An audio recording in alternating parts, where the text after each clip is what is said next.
Hello and welcome to the skating lesson. I'm Dave Lees. And I'm Jonathan Beyer, and I'm bringing out the red again because we're doing Canadian Nationals, and I forgot my Roots sweater. Well, I'm wearing red as well, but I'm bundled up in layers, which I never am.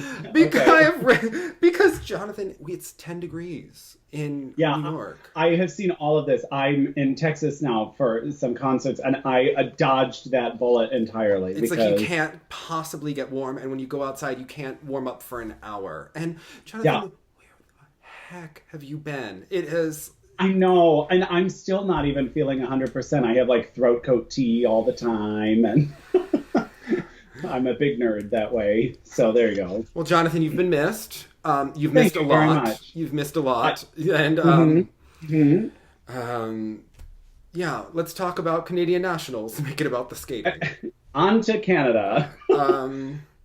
So, I have to tell you that I didn't see Canadian Nationals until today. I peripherally knew about them, had a vague understanding of who did what, where, when, but I have to tell you, Canadian Nationals were existing like somewhere over the rainbow. For me. Literally in St. John's, New Brunswick, I think, which literally is impossible to get to. They were even saying some of the skaters like Nam got a ride with some fans because the airports were getting so screwy. It's a very tricky location to get to, and I think that was evidenced by kind of empty arenas, which is not something I'm accustomed to seeing in Canada. And I think it was just a location issue, and I know it's moving to a much more centralized location. And they're hit by a storm in St. John's, and Megan Duhamel said that she may or may not be able to join us, so we're... Because she has no luggage, right? Yeah, so we're... Everything's... This is going to sound awful, but we're praying that her luggage doesn't come. So right, yeah, exactly. So she can come join us instead of Megan. Belongings. We need Megan to make everything vegan, and she makes those good juices. And man, yeah. Megan, she needed to get off a tour. We just need to talk to her. She's now commentating and doing all of the things. So, which I bet, based on our conversations with her here, I think she's an excellent analyst. So I bet she's doing a great job for them. Excuse me.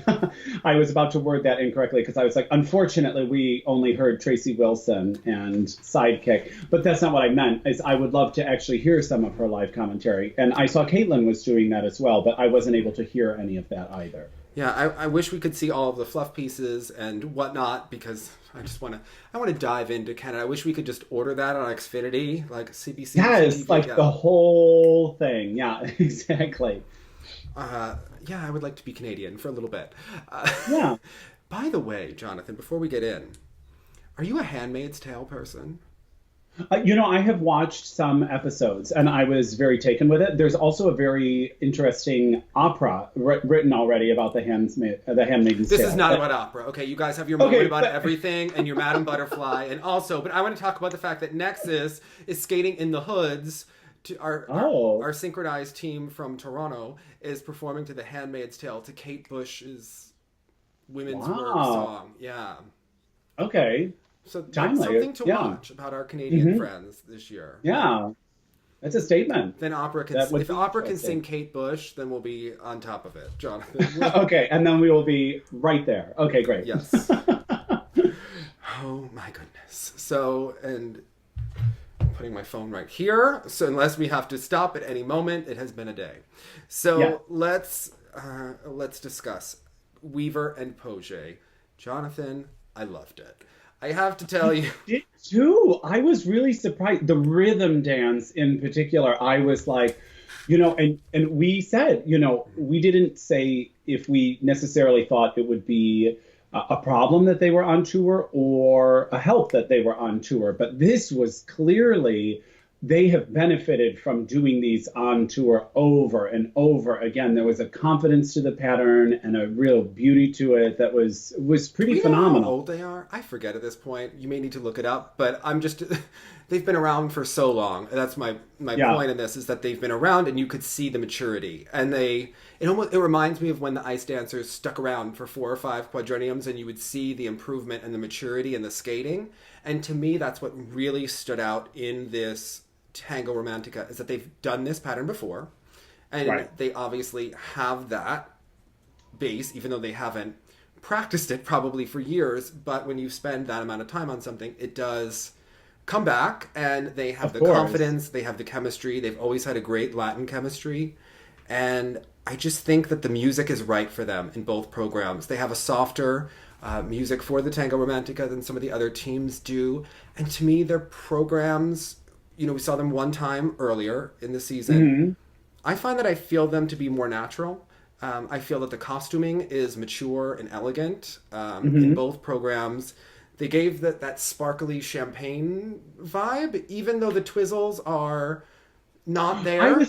The Twizzles were where they kind of lost me. Also, it happens to be a strength of the Montreal camp to not only execute the Twizzles, but the technique in and of itself, but also the variations.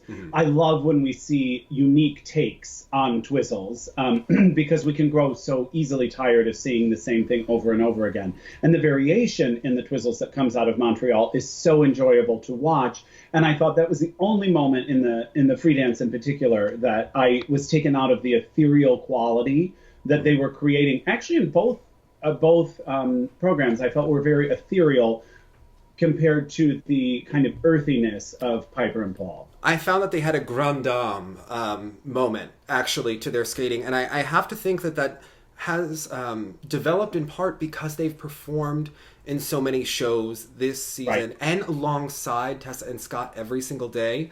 I don't know if it was wishful thinking. I don't know if anyone else felt this way watching them, but I could see some Tessa and Scott essence in the free dance that I didn't see before.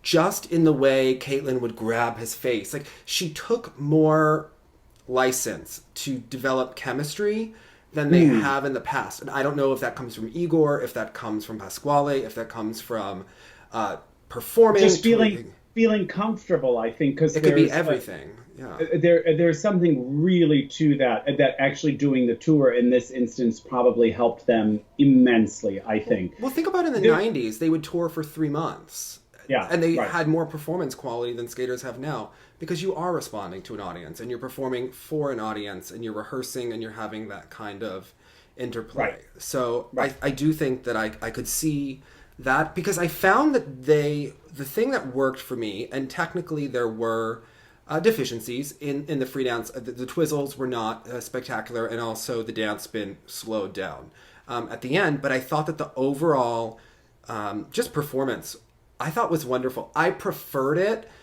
in many ways to Piper and Paul's, although Piper and Paul did have, by the end of it, they really got it going. But I have to say, I give the music to Weaver and Poje for the free dance. To me, it has a mature, just classic vibe that I really appreciate. I'm a sucker for that.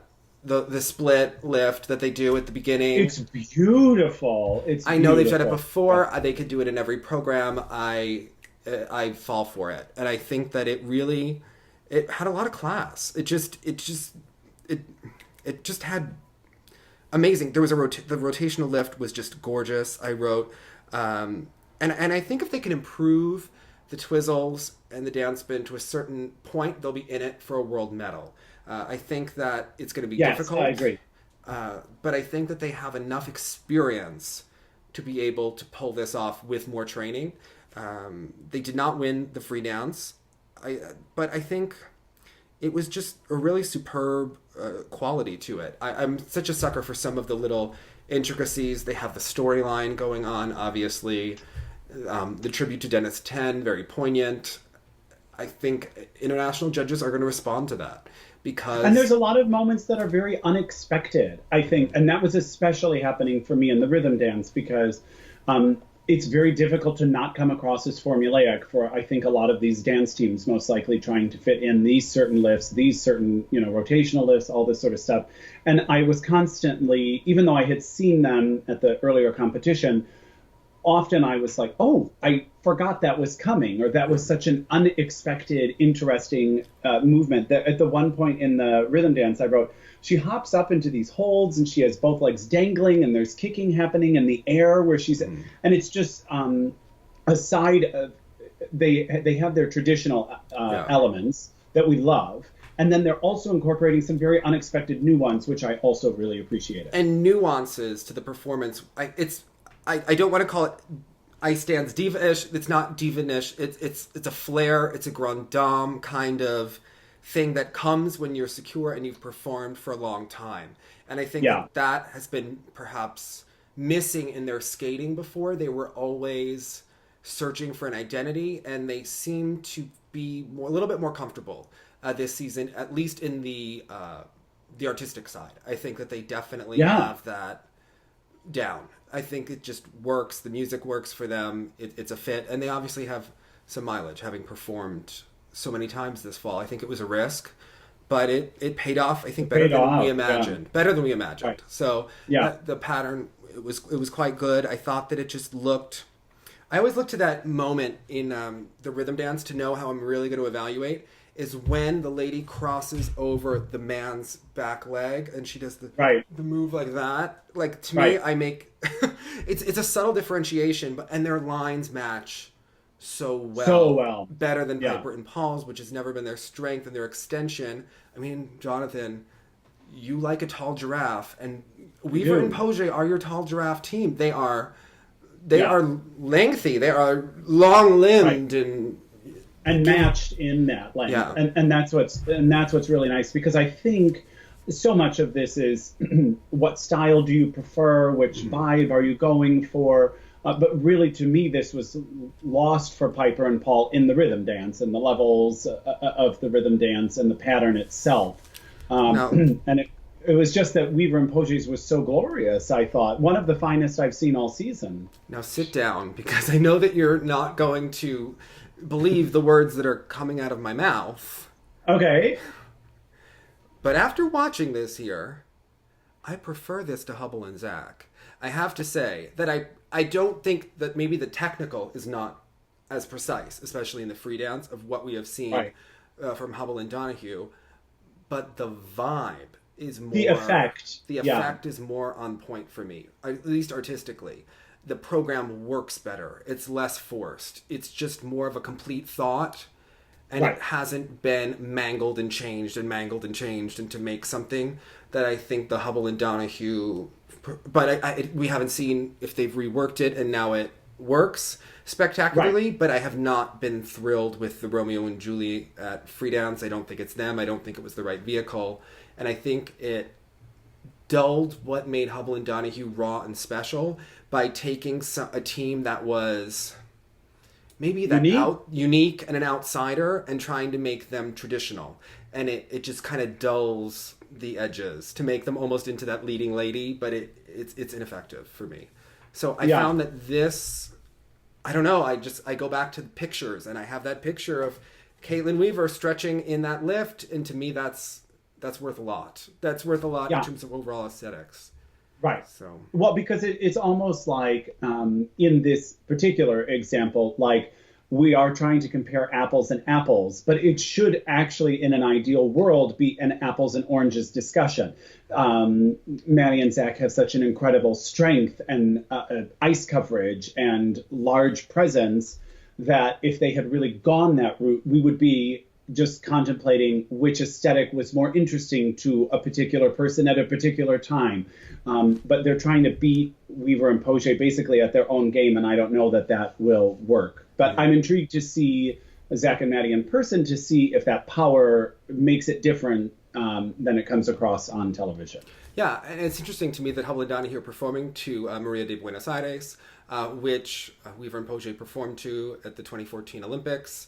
I would say that Weaver and Poje, the choreography to that program was very effective. I thought that there were times, and I would say it, that I wanted her to come alive more at the end. But I think overall, what we've seen so far, Weaver and Poje's iteration was better. Obviously, that was a free dance. This is rhythm dance.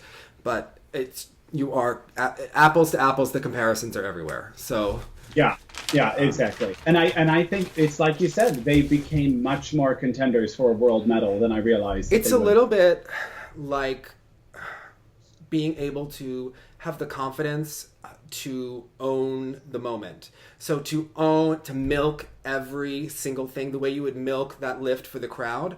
I found that they're giving the audience more of what it wants without realizing it. And before they would perform, but they weren't the stars. So you have a different way that you carry yourself, a different way that you hold yourself on the ice. And now that they are the veterans, they skated that with confidence, and I felt more assurance. They gave it more, than was required than they've done in the past. So, the way that Michelle would hold her spiral, and she would milk it for all it was worth, and she would shake her head, and the audience would be going. They were doing more of that with each other, But in a sincere way, sometimes in ice dance, and Weaver and Poje do this in the beginning in a big way, this kind of staged beginning and staged ending. They love it, yes. And that to me sometimes can, when any team does it, it can come across as a little trite or insincere. But then what happens within the program comes across as very honest and sincere to me, so I don't worry as much. Yeah. But the packaging is on point. Now, Piper and Paul, I'm curious where you see the differences, because obviously they had the great free dance. It did work. It's very earthy, as you've said. Yeah. To me, I find it slightly, I don't want to call it immature, less mature than Weaver and Poje, who are giving you this kind of old Hollywood vibe almost. Old Hollywood. And it's not meant as a knock. It's glamorous, it's beautiful, well, in general, I understand the reasoning behind this free dance. But almost in what we were saying about Maddie and Zach, this is the least quirky back-to-back programs they have ever offered us. And for me, what I have always been rooting for Piper and Paul, because they've been these kind of black sheep kind of thing, doing kooky programs, unusual ideas. And a lot of people are very taken with this style with them. It's a little more obvious, I think, than things that they have done in the past. And I enjoy it very much. But like you say, when it was put up against Kaitlyn and Andrew, it just seemed that something was a little it's askew. the emotion that's maybe an pleasant, serene is an emotion, but does drama sell more? Does drama grip you more in ice dance? And sometimes it does. And is it easier to understand? I mean, I always think that Piper and Paul suffered from a lot of people not understanding what they were trying to do. And this does seem a little bit easier to understand. It's just they're losing a lot of levels. They're losing a lot of crispness, and because they're avant-garde style, I think. Yeah, they lack a little bit. Always we talk about it in the extensions, and they don't obviously have those long limbs. And I think in the compulsory dance, in a tango romantica, you are looking for those. I prefer it. I imagine there are judges who prefer it. I want to see classic compulsory dance aesthetics when I look for a compulsory dance. And I think that there are times that they don't look as polished in just the compulsory dance portions. Now, their twizzles are interesting. They're different. They're on point. Their posture is not always as good as it could have been, or as it could be. But they do well. They're not deficient, but maybe it's a +3 instead of a +4 or a +5. And that's how close all of these moments were. I mean, this was a close call. And, when they do that final lift in the rhythm dance, I am just blown away. It is so cool. But it's a little too late sometimes when they've lost so much ground on the pattern itself. Yeah, and I found in their body positions and their carriage in the rhythm dance, it looked slightly tentative to me. And obviously they've had problems in the pattern this season, certainly at Skate Canada. And I felt like you could just see maybe them holding back slightly as opposed to Weaver and Poje, the way that they really went after the deeper edges. I think that was just something that I noticed. But then I thought in the free dance that Piper and Paul skated with more abandon than Weaver and Poje did, perhaps. They really worked it. I was feeling that the opening was maybe not gripping me as much, but that it came all the way through. And Megan Duhamel has to drive to Toronto, so she cannot. But we may be able to film with her and catch up at some point. So, okay. So it's just in from Canada. Okay, great. She is very, very busy. So Wonderful. I think her bag just came through. Yeah, but I think overall they both are in good stead for the four continents, and we'll see what happens going What forward. I like, Dave, is because Montreal has been so inundated with teams, and like in the past, other camps have been so dominant in who they're producing. And here we had top two teams that are really in very different camps than everyone else. And that in and of itself made for a very interesting dance event for me. To see just two different approaches from two different coaching teams that are getting less exposure than they used to. Yeah. I feel so bundled up. I am sorry, people. I am no, please. It is. It's freezing. He removes the black layer for another black layer. So much for that red comment. Okay. I have red pants on. Okay, red sweatpants. Okay. All right. Okay. I'm sorry. I just feel I'm like talking, and I feel like so. Okay. I don't like layers. That's one of the things I almost never wear. I have two professional lights on me right now, so. Okay. All right, but let's talk about Fournier, Boudret, and Sorensen because they were the bronze medalists. I think we felt that they were going to be. I don't know if we've said that on camera, but certainly when we've discussed it. Yeah, it seemed clear. It seemed like they had the confidence, the maturity. But I have to say, the free dance was getting rocky. If it went on any longer, I was getting nervous for them because they were starting to wobble a bit, and they both had wobbles. It was equal between the two partners. It was a minor disaster, almost coming, almost not, throughout the program.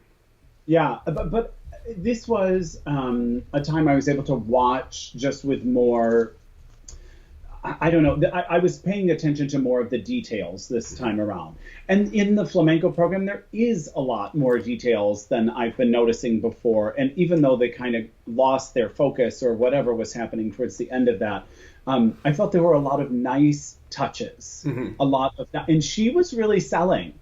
She has the right posture for that dance. She had some really beautiful hand movements. And I enjoyed them more than I thought I was going to.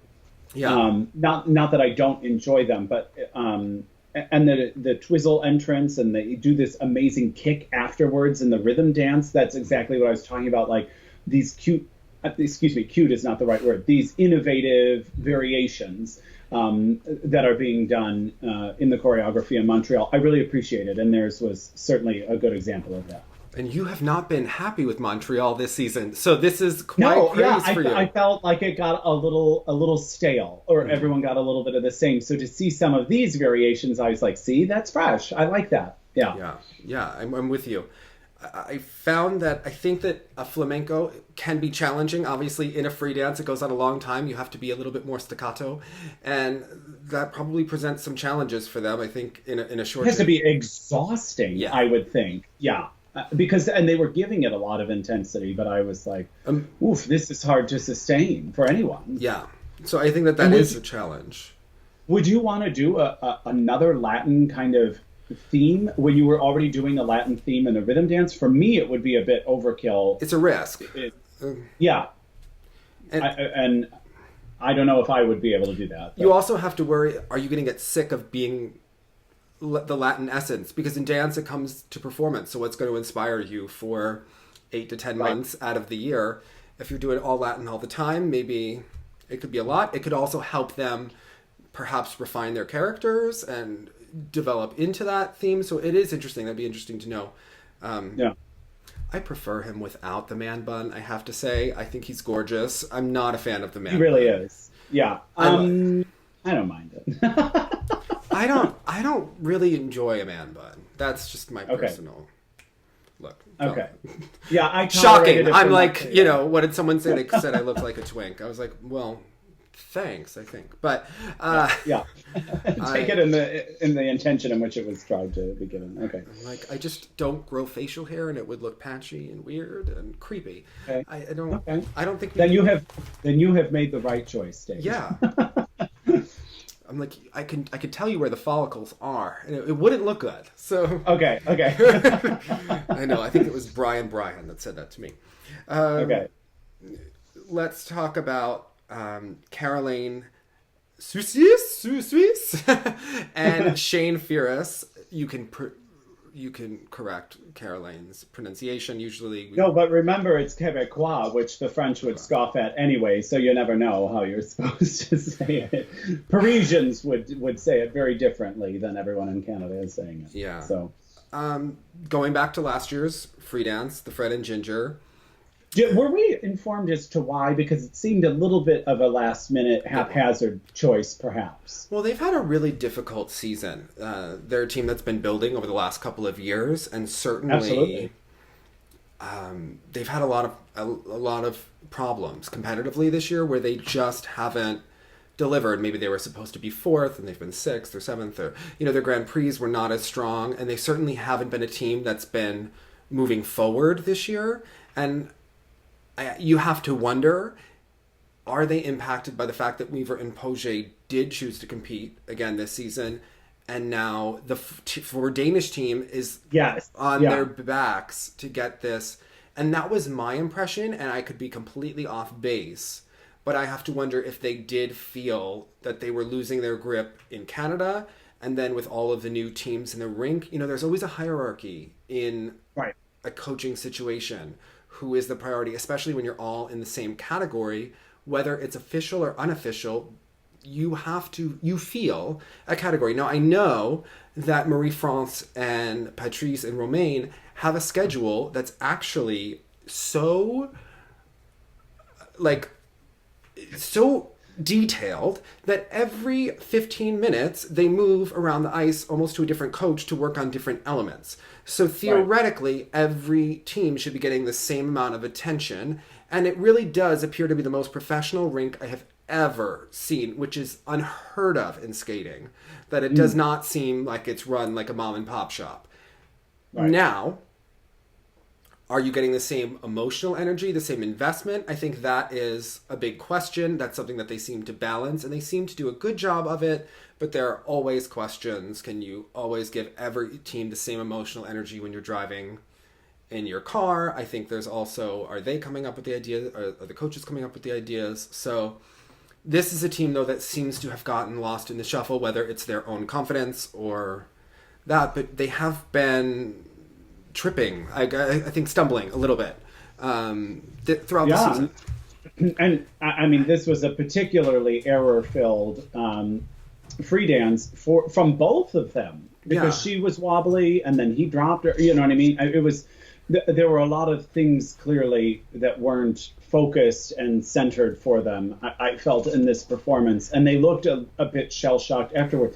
And there was such buzz around them, and when we would watch them at Canadians in previous years, we were like, okay, the quality is so immense. And it's interesting, given this kind of thing, do you fight for your spot or do you let it go? And unfortunately, this read as letting it go. That's what's been happening, and we could be completely off base. There could be something going on completely extra, but to me, externally, it's looked throughout the season like they haven't been rising to the occasion, and perhaps the daily competition is not benefiting them to feel supported, because they are competing probably in the rink every day, or at least wondering what their competition is doing every day in the rink, and it seems like they're slightly distracted. Obviously, you could blame... I would be more apt to blame it on just going back to a program and not having enough time to prepare if they didn't have the problems throughout the season. There was a reason they felt they had to go back to the program. And actually, even when they had done that program previously, it wasn't even my favorite thing I had seen them do. You know what I mean? So I was overall perplexed by the choice. They have talent and they have quality. I actually wrote in my notes that I think it might benefit them to train with Piper and Paul. That they just... I think that perhaps that coaching team, they deal with shorter teams. They've dealt with this before. They're innovative, and maybe they just need a fresh approach. Maybe something isn't quite clicking. And I think it would be very natural for a team to leave Montreal, given how many top teams are there.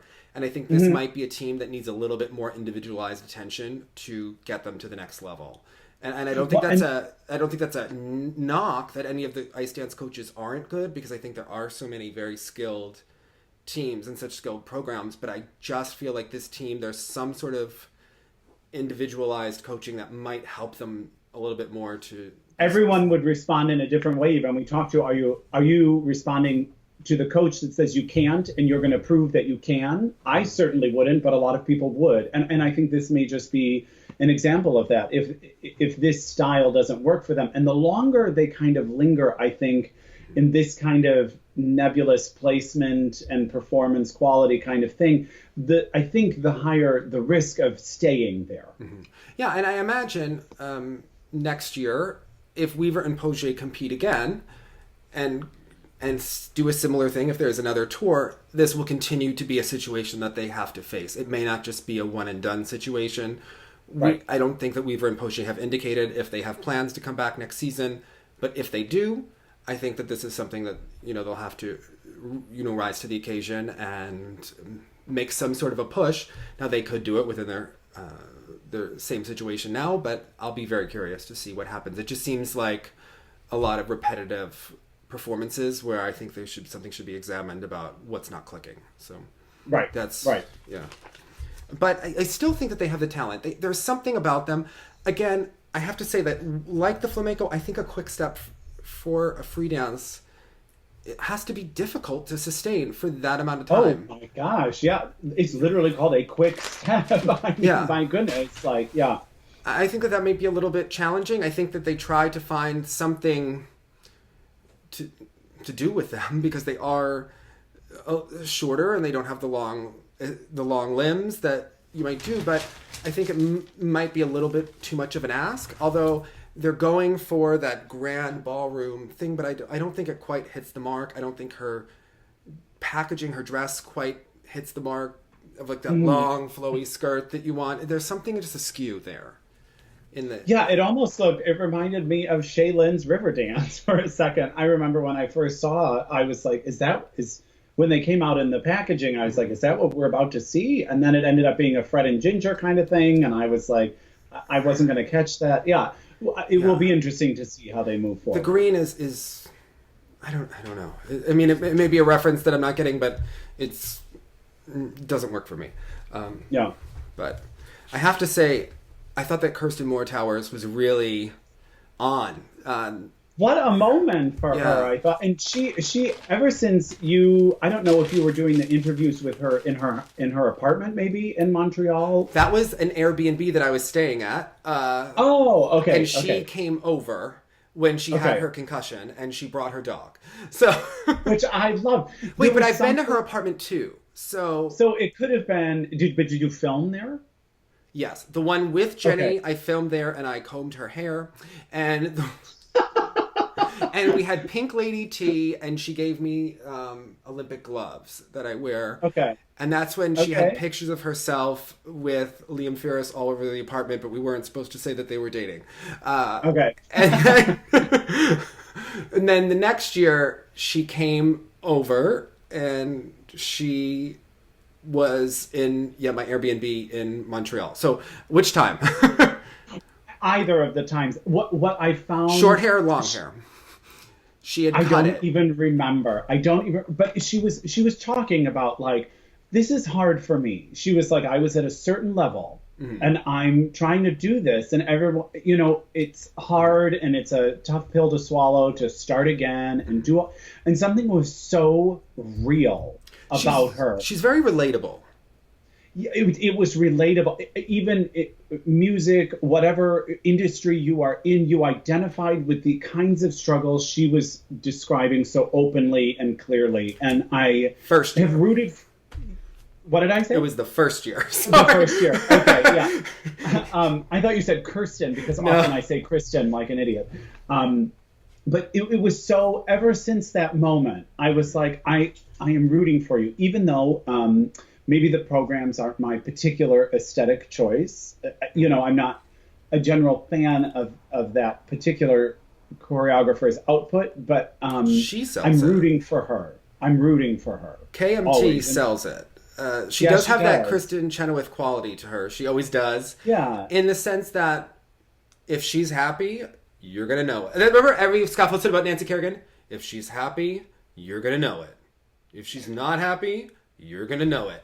And I believe with Kirsten, when she has a confidence to her, and I've noticed this since the Dylan days, she sells it, and it's that bam, she lands 3 turns in the air, clean, lands back on an outside edge. There's no Satiko shifting on the landing. Like, she is a confident pair girl. That leg is out, and it's exciting to watch her. Remember the 2013 World Championships in London when she, I think, were they skating to Bohemian Rhapsody? They were in the kind of blue purplish. Yeah, were they 4 costume? Yeah, they got the pewter, and they were just nailing it. They were just nailing it, and it was infectious. And it was infectious. Yeah.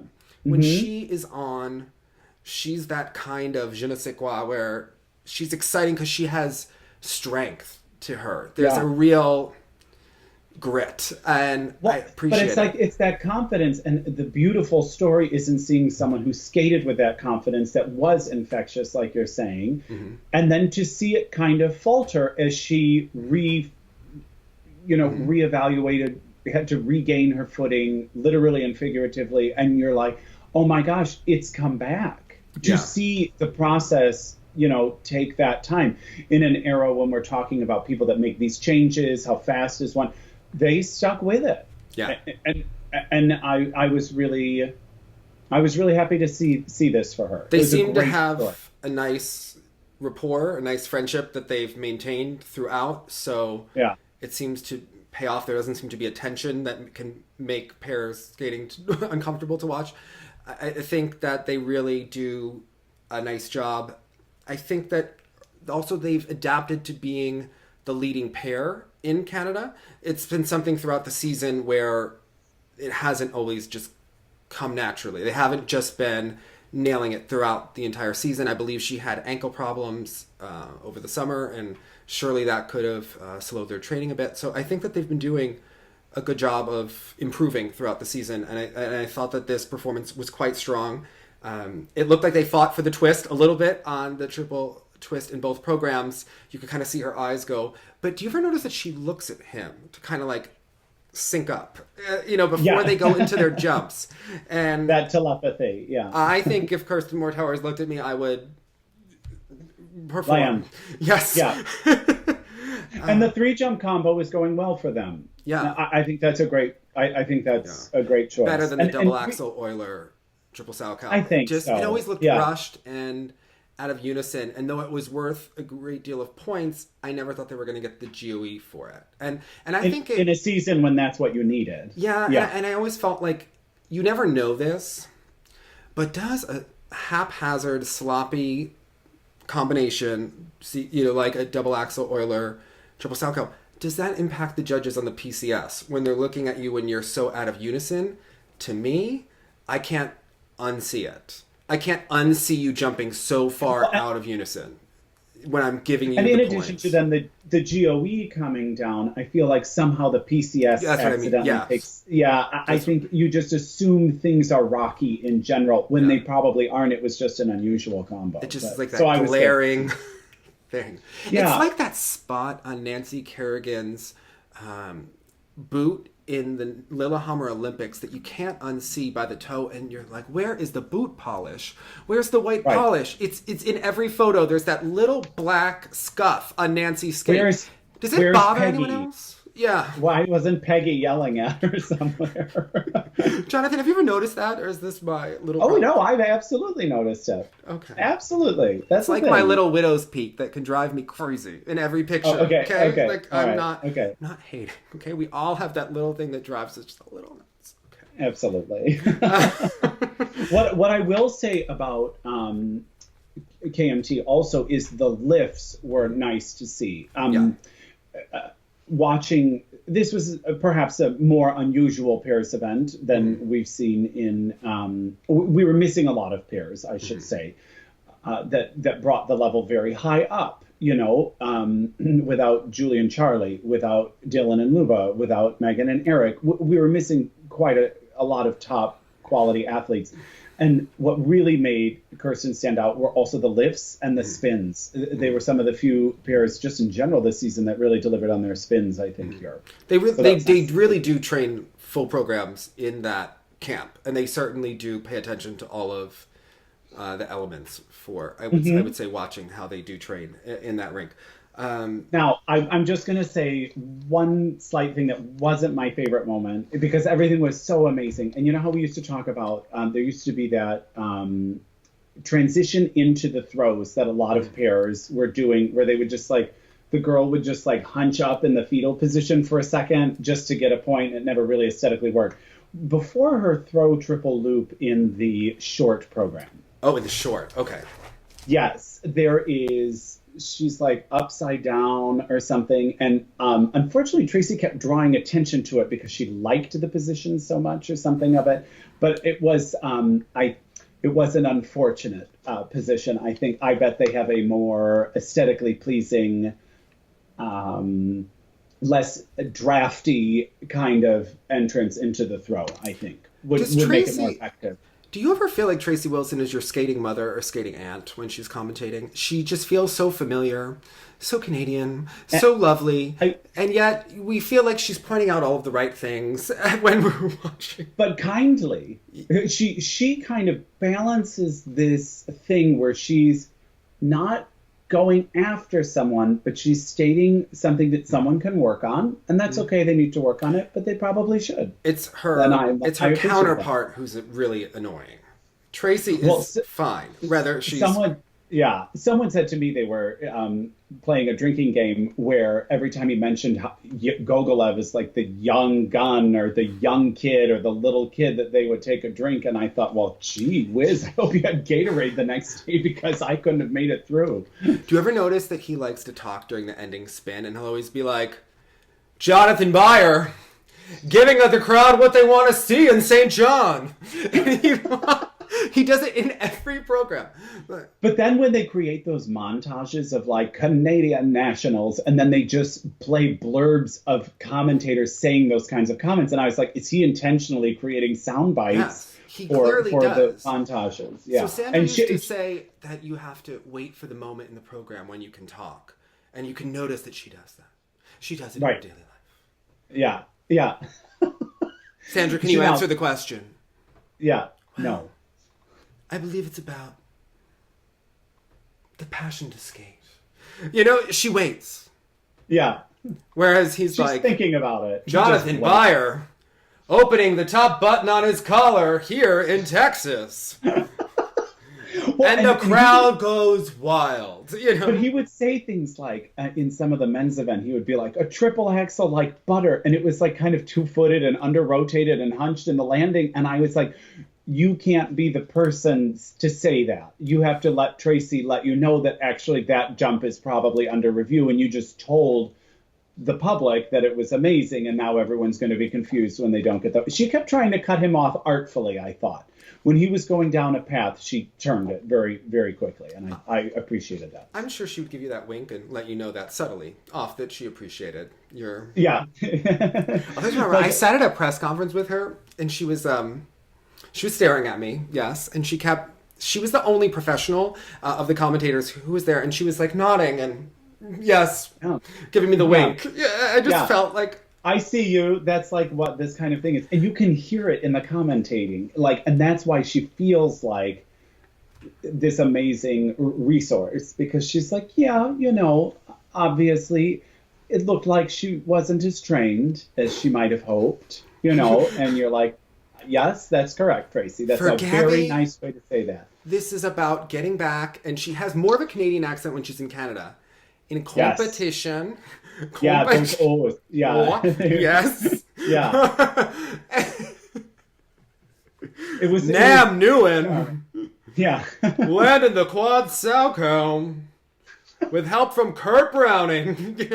Yeah, it was very endearing. It was very endearing. Oh, right. I'm a big fan of my Tracy. Oh, I love, yes. She seems like she's a barrel of fun. Apparently, sometimes Tracy and Sandra go out for wine nights. Can you imagine what goes on there? That's a lot of blonde hair. I would totally go out with the two of them. That sounds fun, actually. And I believe Tracy is like secretly tough.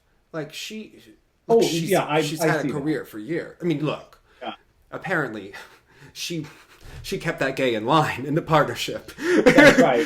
That's right. A little Rob McCall action. Rob McCall may have been the art and the presentation, but she was the rock and the force. So amazing. That's what we like about our Tracy. She's making sure that you're not as trained as we would like you to be, perhaps. Yeah. So you train harder and you can get it there, because it always follows it. It was endearing to see her in the Kiss and Cry with Jason Brown, or with Evgenia a couple times when things didn't go right. She was like, it didn't go right, but can you just focus on yourself? I really think she just wanted Jason Brown to be her little friend for the season. She felt that she wanted this. In the winter of her life, she was like, I would like a little Jason Brown moment. It's been a little stressful the last couple of years with these Olympic champions. Let's have just Jason Brown here. He can do some split jumps. Yeah. Yes. And very well. It would relieve some of the tension. Brian looks like he's a little stressed out. You know she did that on purpose. I think she's I think so. I think she's a smart gal. And she kind of flies under the radar in her own way, but she's a force to be reckoned with. You think she's like secretly shady, right? Like I bet she gets the coyly so. Yeah. Mm-hmm. Yeah, I'll always forget 1997 NHK trophy. Tracy Wilson doing the fluff pieces on Oksana Grishik changed her name to Pasha. She was so... Right. Is this a case of block judging? You be the judge. And poor Tracy, they always stuck her with Vern Lundquist on all those CBS I loved Vern. He felt like our uncle. He felt like our old uncle who was like definitely from basketball and just put on the tuxedo and was like, aren't these skaters fun? You know? Right. Exactly. She probably didn't want to fall on that one. Yeah, that's right, Vern. Oksana Bayul, we remember her as that 16-year-old from Yekaterinburg, because I practiced saying that for months, you know. I think Vern Lundquist met like 6 skaters at the Lillehammer Olympics and then just proceeded to watch them 6 times a year for the next decade and just... That's it. Exactly right. Nancy Kerrigan has, what is it? Stolen the moment and made it her own, or she seized the moment and made it her own. Yeah. What a great moment for Nancy Kerrigan. Okay, it's in the second place. Vern. The best moment is when Nancy goes and she goes, oh, does Mary go to her? Oh, I hope they give you a 6. And she goes, nope. Never. And you can't hear it because they're talking over it. But if you watch it, it's the greatest. Okay. Oh, see, I have to go rewatch some of all this Nancy footage. Okay, will do. Oh, yes. Oh, yes. You see, I can just picture Vern being like, remember when she skated with the lamp? You know? Now she's got the phone. Why does it have a cord on it? Who's she calling, Tracy? Like, I miss it. I miss the CBS. Yeah, it's an era. It was an era. That's that Tracy, she saw a lot. That she... Yes. Mm-hmm. Mm-hmm. But she kept a straight face through all of it, and I think that's what we appreciate about her. Yeah. Yeah. And so little do we actually reflect on that. She has an Olympic bronze medal. She's no schlub, you know, because I was introduced to her first as a commentator, really. Yes, I was introduced to her during the 1992 Olympics when she had on this, like, Swarovski crystal-looking thing when she was talking about, for Christy Yamaguchi, that fluff piece is my introduction. The Christy Yamaguchi Creative Belong program. Tracy's outfit needs to be in the museum. Did you know that Dick Button is auctioning off his goods? Right? Yes, like his I art did collection? See this. I went through the lot. They kind of had some of it available online. There were some paintings that you might buy for your apartment, because I feel like you... Well, I looked with that in mind. I was like, maybe there's a neat skating thing. It was not to... There was nothing I needed. It would fit in your apartment. You had a harp in your apartment, and I don't remember. Yeah, but that's because I played it. Did you? Were you sitting there going like this? What was going on? Okay. I was going like that. Yeah. Wasn't there a harp in the Titanic in one of those scenes where she was like, "Draw me, Jack"? I think that was the whole... Like one of your French Canadian girls. Yes, that was the whole vibe of your living room. We had that boa blanket. We had on Tibetan lamb. Mm-hmm. Mm-hmm. And I remember someone said, what was Jonathan's like? And I was like, it was like if Rue McClanahan lived on the Upper West Side. I think That's right. That's right. You just wait for the new one. If I ever move into it, it's going to be... If you ever do... Yes, Jonathan, I'm getting ready for the comments. When is Jonathan going to be on House Hunters? I know. Well, supposedly we're supposed to close now in February. It's been a total nightmare and being homeless. Wait, you can't say that. You have to be like, they're going to show me the apartments and I have to protect.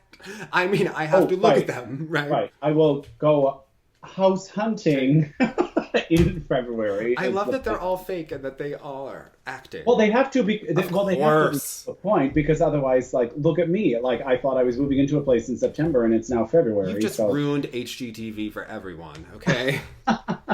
It's a show about comparables. Like, it's fine. It's fine. So. You mean Rock Hudson and Doris Day weren't together, Jonathan? Oh my goodness. They were together. They just weren't doing anything. Okay. Well, let's talk about Camille and Drew. Camille Ruest. Yes. And Drew Wolf, Camille Rouet. My tongue doesn't really do that. So he's dressed like Alex Johnson in the free skate, which is always a plus.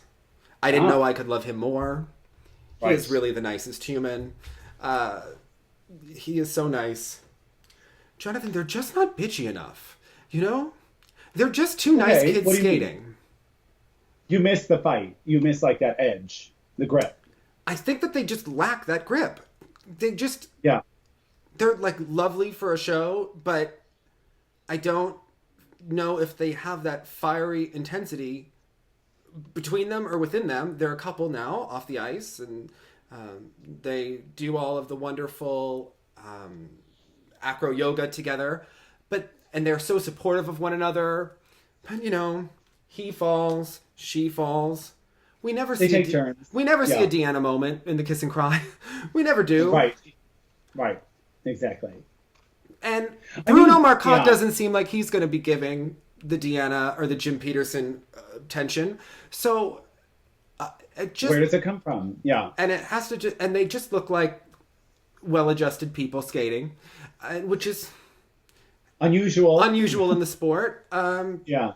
And they lovely and they're packaged well, but I think it has to be mental for them. I think whether that's going to come from a sports psychologist or what, that inner drive to fulfill your potential, because I don't think they're an angry type skaters, and they are lovely skaters. They actually have the chemistry you want.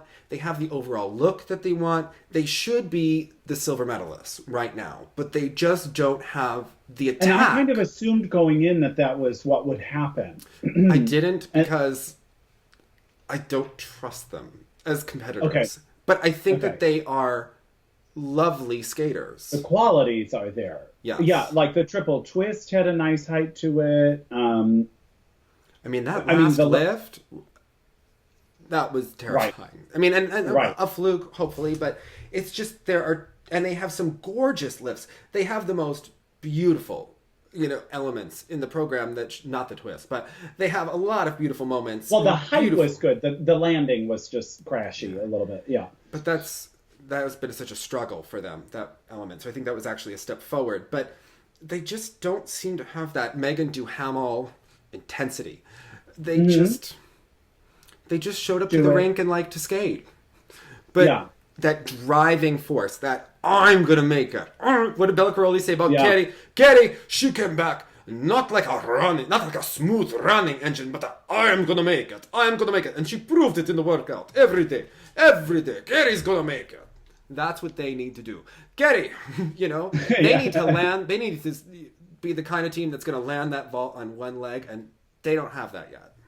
Right.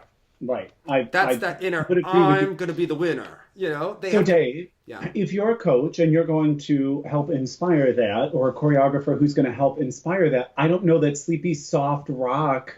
Correct. That, like, please hold music is the answer. I would give them a little punch to the music. And I thought that their Earth song actually had more punch to it, because it has those, like, moves to it in their choreography.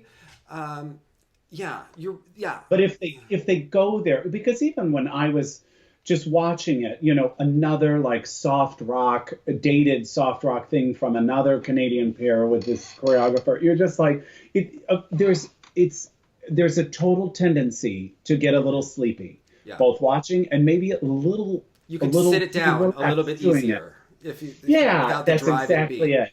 That's exactly it. The other thing is that I feel like this is a team where we need to take them into a conference room, sit down, and we need to be like, let's look at your skating. Let's look at the team that finished second. Let's look at your inherent quality. Let's look at theirs. You should be ahead of them, but this is what's happening. Right. How good do you think you can be? How good do you believe that you are? How good do you want to be? Yeah. I mean, that's the thing, you know, in the same way when we're talking about Furious, you know, does that competition inspire you, or does it kind of make you want to just take it easy? And by the way, we're not saying that they don't want to do well. Everyone wants to do well. But remember when Ashley said that she gave herself 1 year to either be the national champion or quit?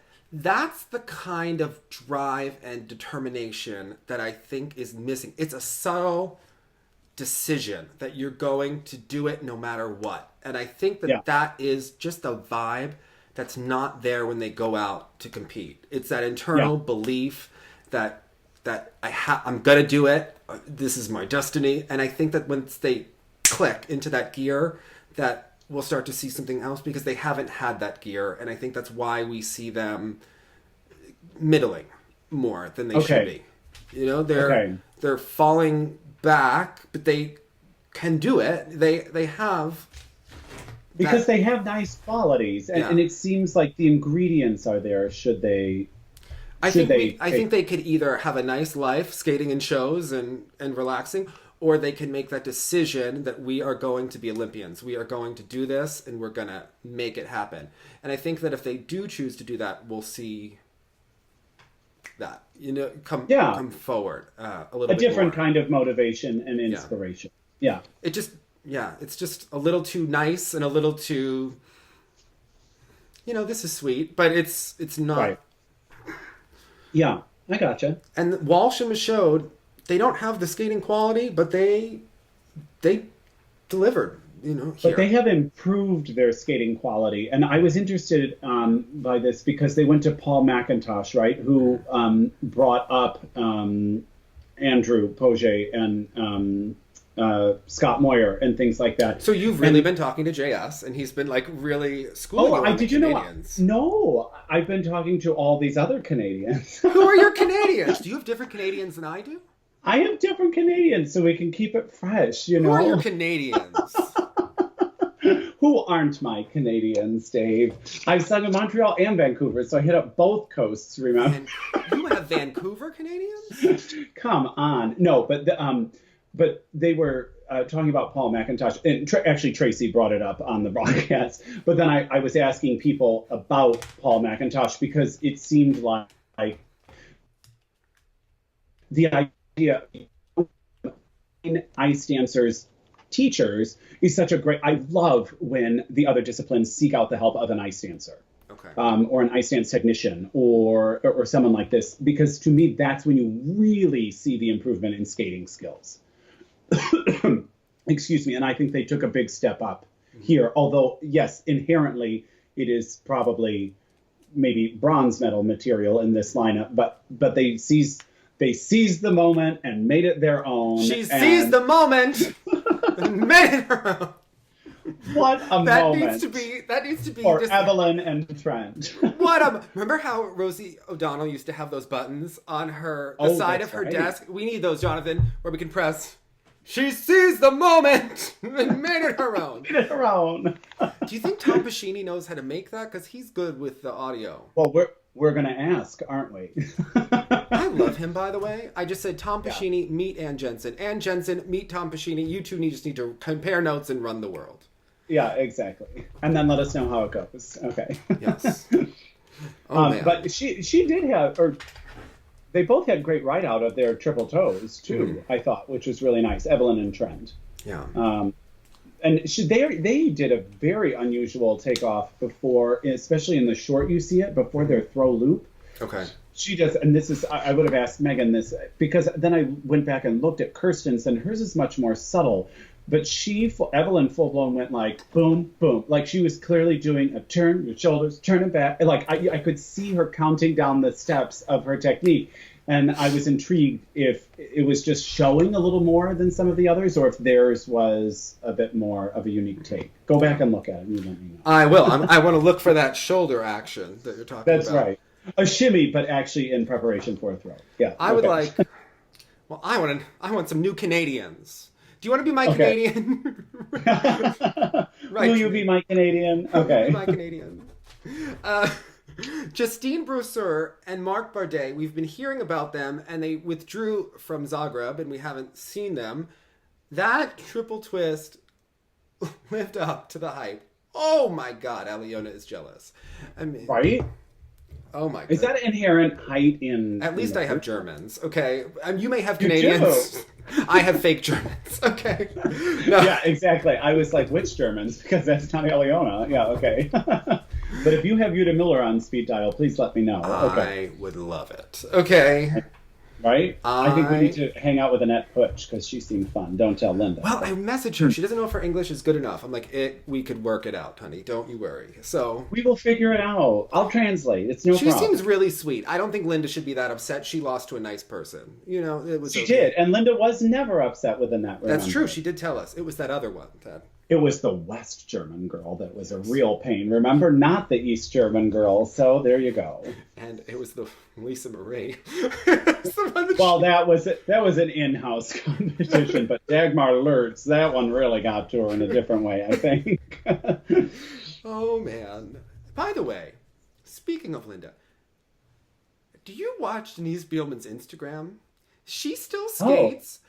She works out like she's still competing in the Olympics. Oh, yes. And she looks good. Yeah. Yeah. But we always knew she would be that way. Remember when they did the thing where she missed a jump in one of those pro competitions? Yeah. And so Scott Hamilton was like, what would you do afterwards? He's like, I saw her working out harder than anyone I've ever seen in my entire life at the gym immediately following the competition to like punish herself. Yeah. And I was like, wow, she is dedicated to physical activity. So, you know how we always joke that adult skaters have to be a little special to be able to put yourself on the ice when you're that old and do these things and fall and harm yourself. Maybe all skaters are just that special, and you just see it more in the adult skaters. It's just the personality type. Because Denise Bielman is also very special, but in a way that we really appreciate. We just don't see the other skaters. Although Brian Boitano is still practicing his figures. And it's like, Brian, the competition ended maybe... Brian, you won. You won. It's okay. You won. Yeah. He's still practicing. So, but that's wonderful. But I think it's that breed. It's that. Yeah. Well, actually, Dave, it's that thing you say you wish Camille and Drew had a little bit more of. It's that always in that fight for something. That intensity. Yeah, that intensity. Yeah. Oh, so the owner of the rink in Westwood passed away. And she used to be like... Oh, yeah, I read that. She used to be like, you're a little intense, no? And I'd be like, yeah. You think? Yeah. Old news. Yeah, okay. I guess she would see me practicing my moves and be like, you're a little intense. So, yeah. Mm-hmm. I remember. I'd be like, hey, Dave, how was your practice? And you'd be like, I did 6 run-throughs back to back. No, I used to do 4. I used to do 4. Oh, just the 4. Okay. I used to do 2 before the lesson and then 2 during. Okay. Okay, got it. And I would tell you how each one went. It was very Megan Duhamel of me, although I wasn't watching what everyone else was doing in the rink. I don't know how she ever got to do that. I could only focus on me. So right. Well, remember, she was there all day.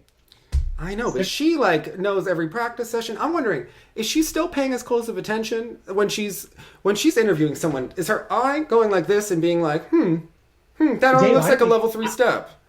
I think it is. I don't know how she could turn that off. Yeah. She's not as quick with the texting anymore now that she's running around at competitions. Right. I've seen her actually on the phone as she's rolling out, doing it, talking to the dog walker or someone when we were there. Yeah. It's amazing. God love her, Yeah. Yeah. She's always moving. Well, let's talk about Nam Nguyen because... Oh, yes. That was a surprise for me. Back on top in Canada. Well, and that was the other thing. He kept being like, failure has followed him, and he's never been back at the top. And Tracy would be like, well, the one year he won, Patrick wasn't there. Like, it's not like, it wasn't like he beat Patrick and then could never beat him again or something. He was all the hot shot that season, though, and everything was just working. He really was. For him. He really was. Sometimes you just have that momentum and you do things, and other people tend to falter, and you kind of Gina Gauguin your way into a medal, and that's... There it is. Mm-hmm. Mm-hmm.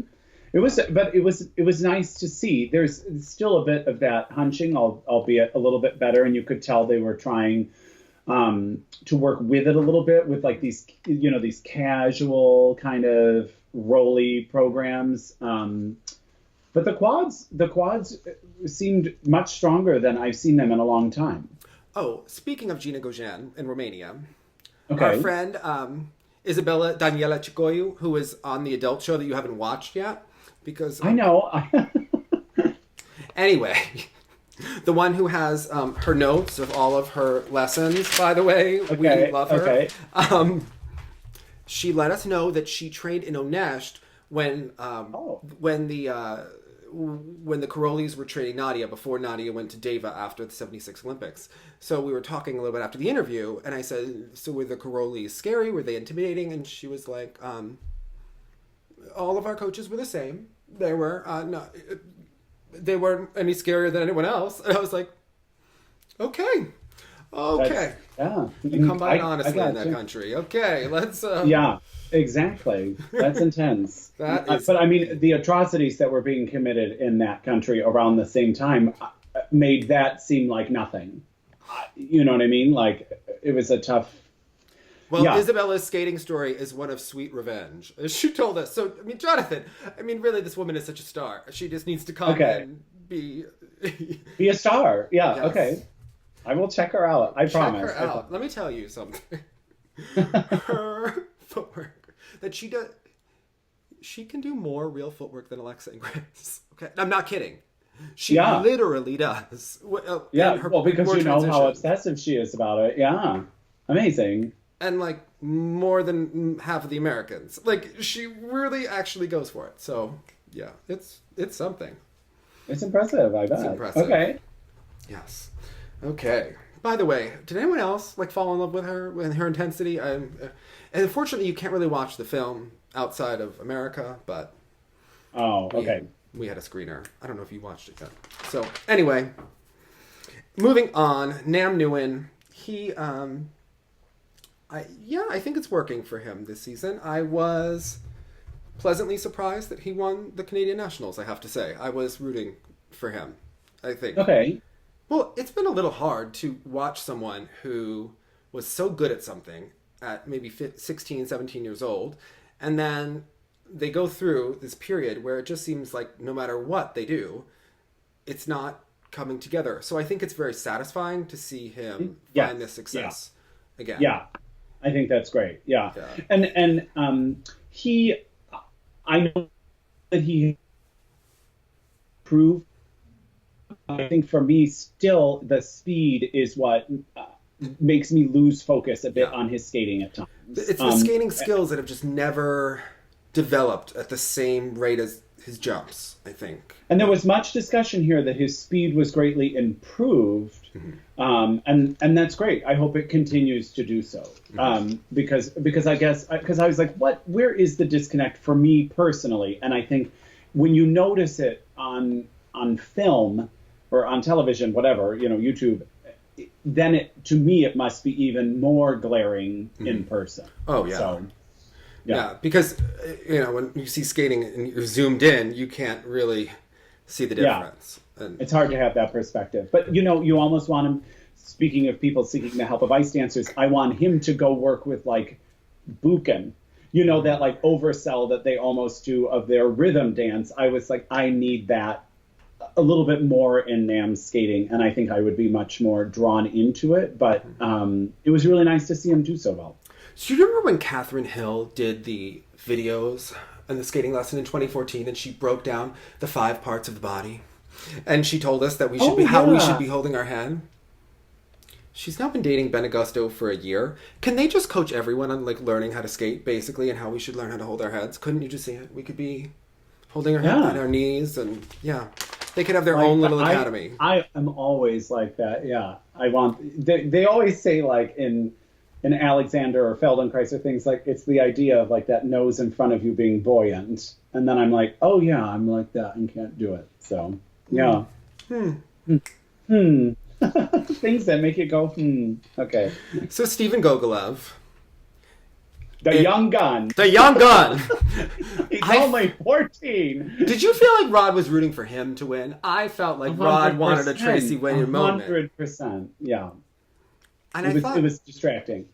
And he looks so young next to the other competitors. He really did look like he wandered over from another event, just in his age and size, you know what I mean? At the barrier, you know, it was just like, whoa. Yeah. He looked like he was that young boy coached by a Terry, the Daniel Samoan, who was coming over here. Yeah. Exactly. Yeah. Oh, Jonathan, did you see that a Terry girl that's doing the Picasso-inspired program? People wanted to know your thoughts on it. Someone emailed us and said if only Jonathan could watch her, maybe he wouldn't love Kosternaya so much. They were... Oh, no, I have not seen it. Is it on the Atiri Girls page or whatever? Team Tuberitza. Team Tuberitza, sorry. See, you were feverish, but it was having a moment where it was being shared a lot. So I'll send I'm sure it was. Yeah, I was just like fanning myself, like drinking like all the vitamin C drinks I could get my hands on. But I will check it out because that sounds intriguing to me. Yeah, okay. We'll touch base on it again. We'll circle back. Yeah, we will visit it again. We'll visit. Okay, so Stephen Gogolev. So much I think talent. he thought he was going to win, too. When he showed that disappointment at the end of the free, I guess mainly probably on doubling the quadruple Lutz in the opening of the program, I was like, oh, I think he probably was really going for it here, which I love. I think it's good that he didn't win. Yeah. Because I think that there's a lot that needs to be worked out that wasn't worked on in NAM when he was young, that we don't want to see what happens to Gogolev. Because I think what's really important is that while you work on the jumps, you're also working on the skating skills so that you don't have a Vincent or NAM situation where the jump ability is here and the skating ability is here. When you're rising and you're learning how to do triple jumps, it seems like your skating skills are progressing at a more natural rate.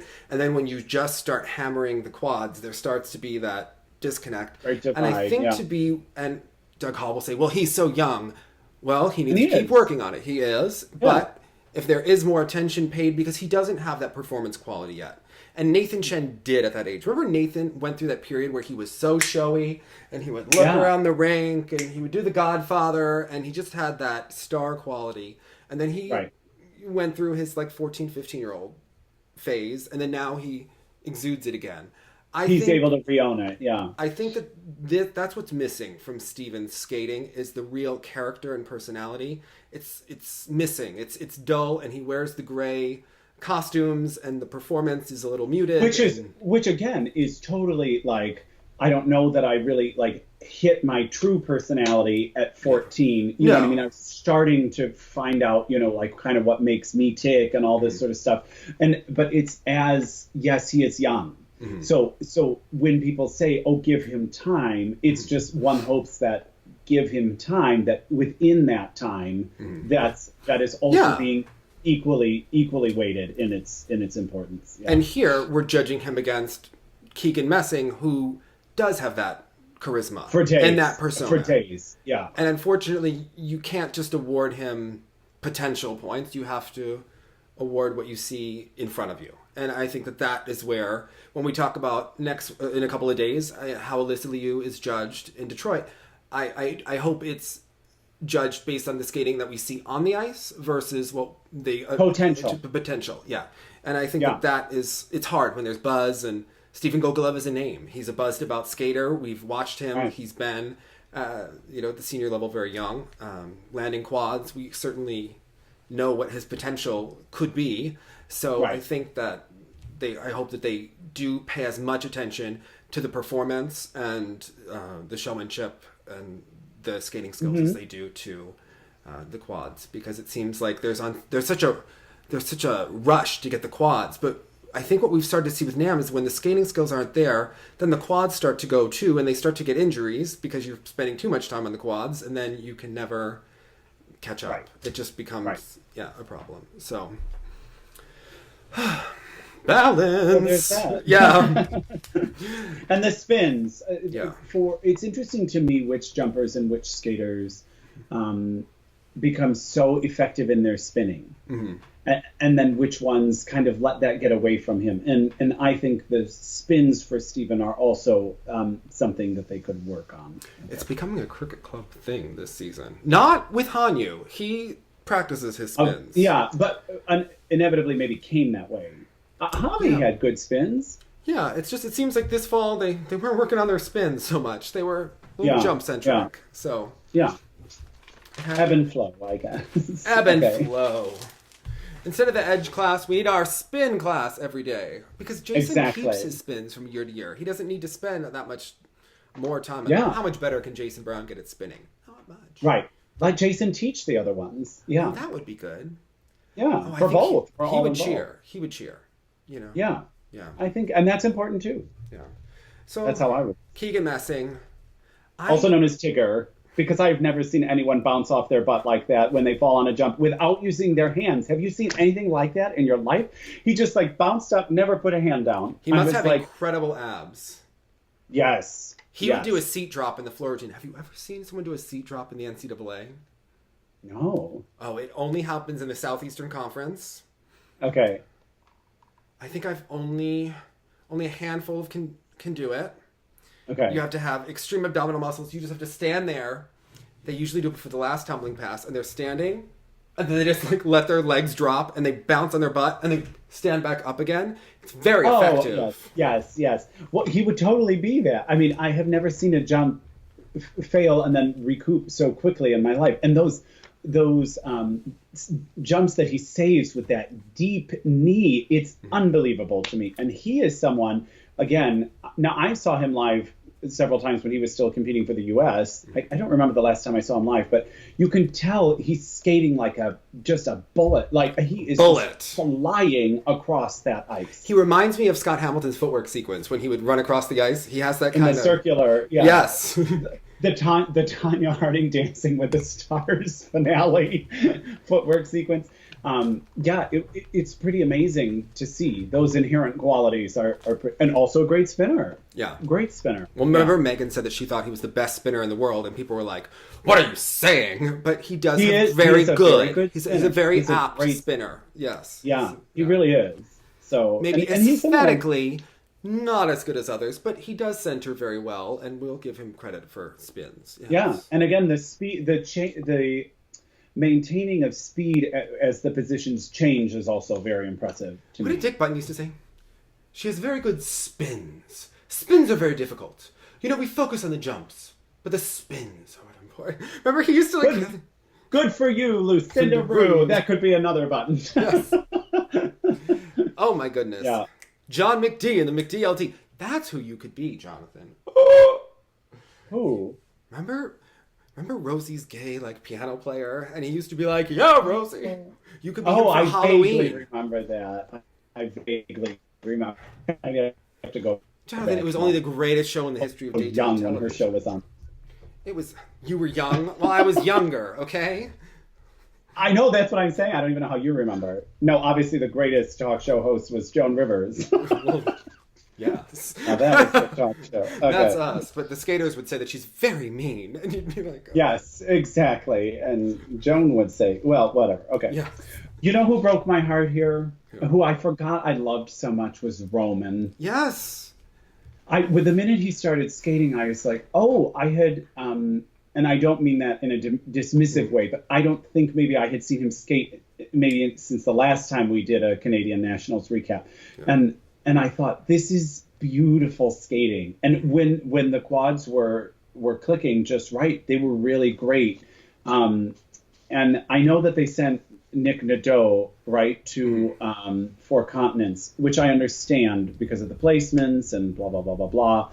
But that could have been a tough call for the Canadian Federation if they so chose to push Roman, to give Roman a bit more experience, ice time, this kind of thing, I think would have really benefited him. And so I was sad that that's how this shook down. Mm-hmm. I think he's a gorgeous skater. Yeah, I think so too. I think that definitely in the future, I mean, they both are talents that you would like to see in the top three that aren't delivering at that point. They seem to have a lot of people in Canada in the almost category that are like around the periphery, and they've been injured and they come back but they haven't hit their stride ever. And I think Nadeau and Sadowski are two of those skaters.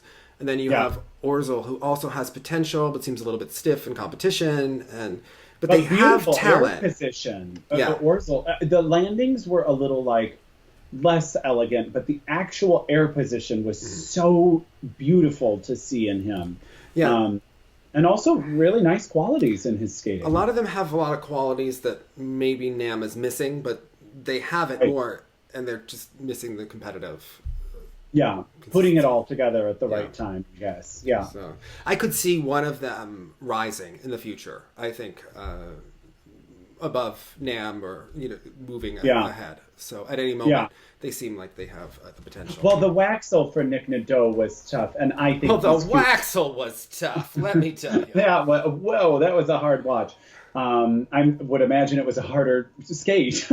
And he jumps opposite, like me when I did my wall jumps. They were also in the opposite direction.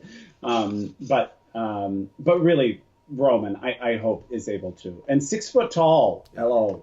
I mean... Okay. So I've held off on this. You're talking about difficult watch. And we've just pretended like this isn't happening. And Vincent Rest in court on Instagram, Jonathan.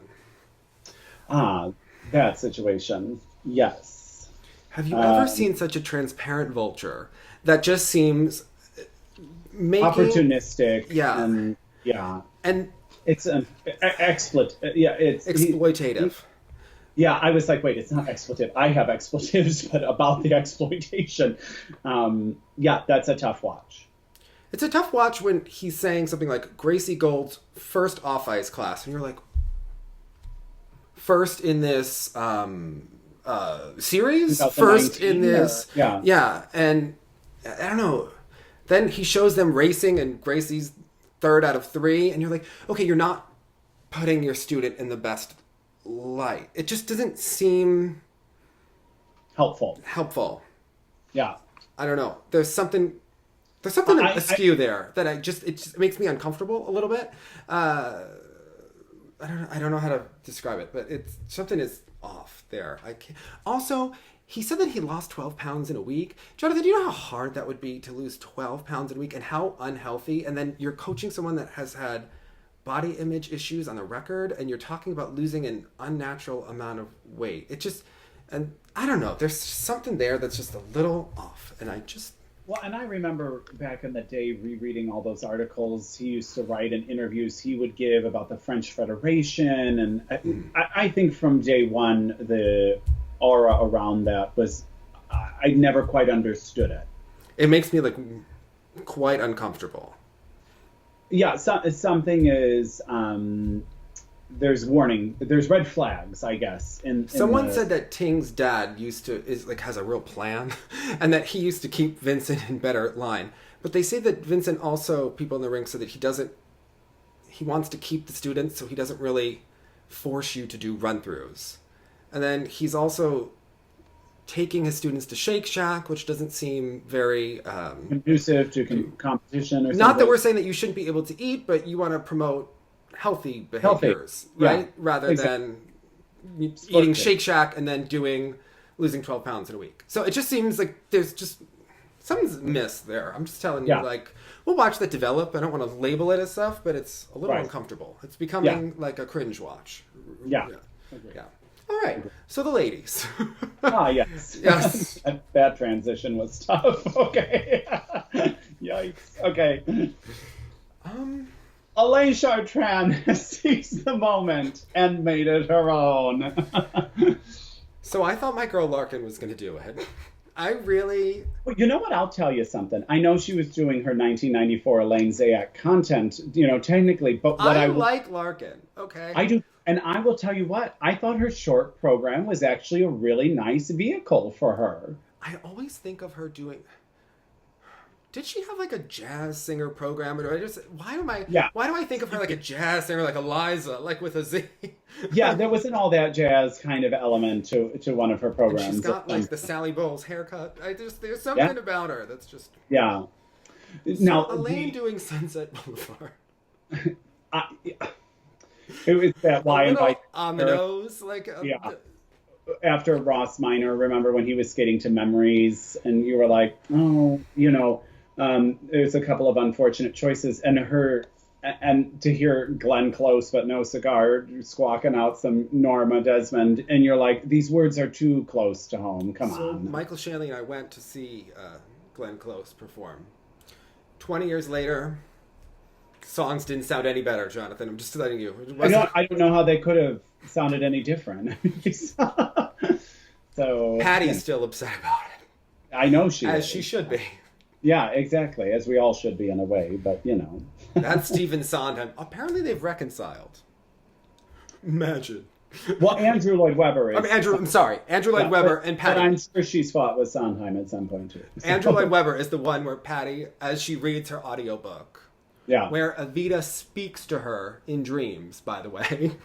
Right. Evita, who's not maybe a great person who you shouldn't really have speaking to you about oppressing her people in the dreams, but whatever. It is some good soundtrack. The Patty memoir. Yeah, that's something. She aired it all out. Mm-hmm. Yeah, how do you reunite with Andrew Lloyd Webber after that? I don't know. But You don't.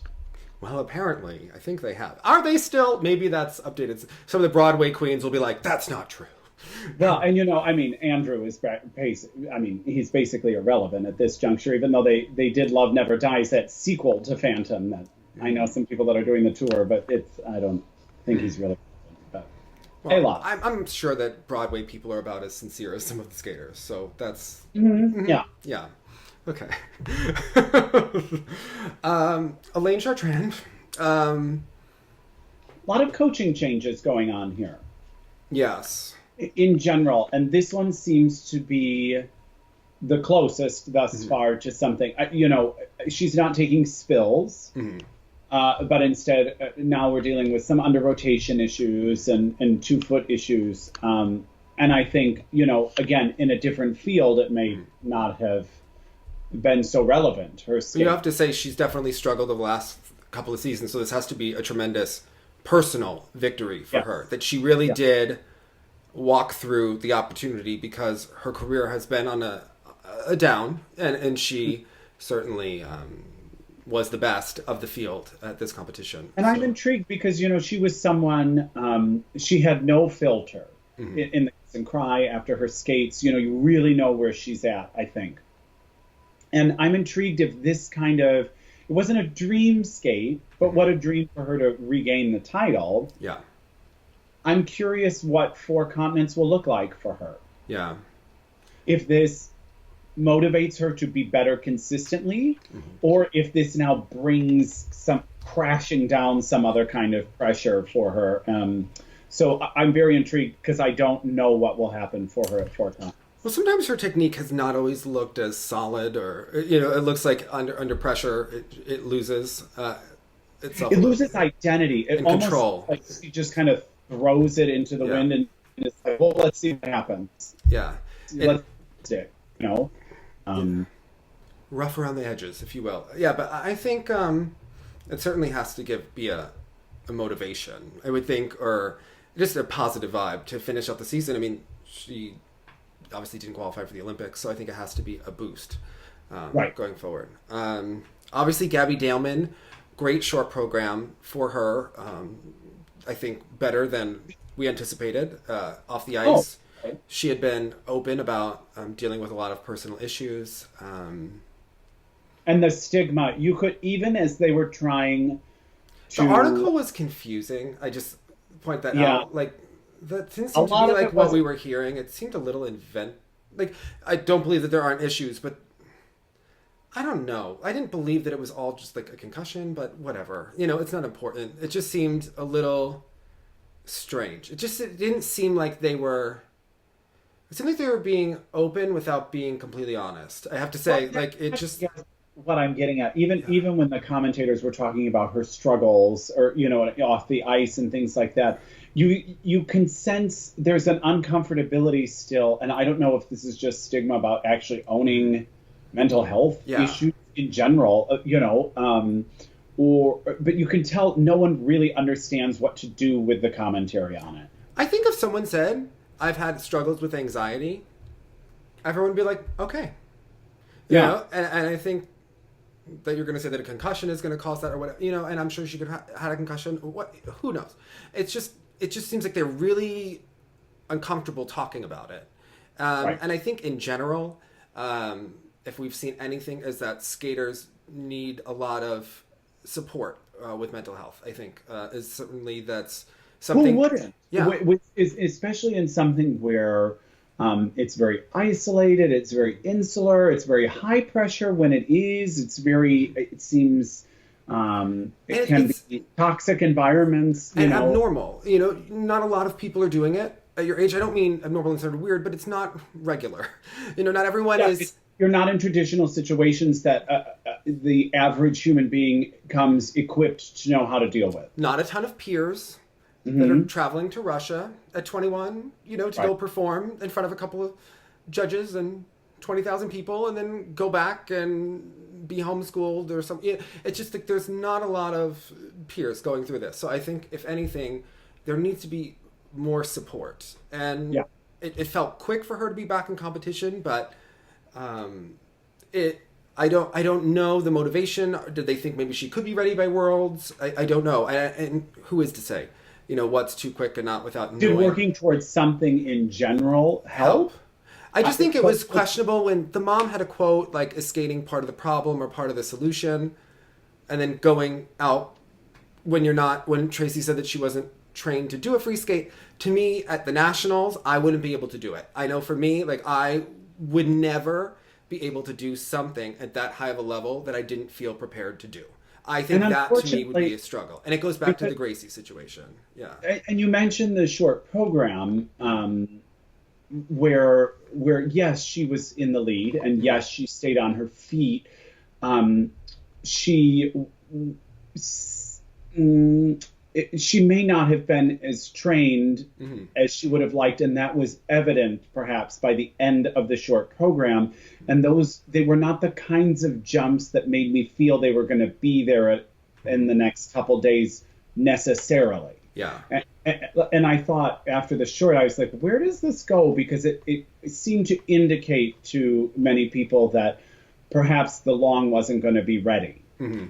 Well, I'm confused at the desire to get back into competition so quickly when you have had struggles and you've, been receiving help, but to then put yourself out there and at the nationals is the most pressure event for any skater of the year. We hear it time and time and time and time again.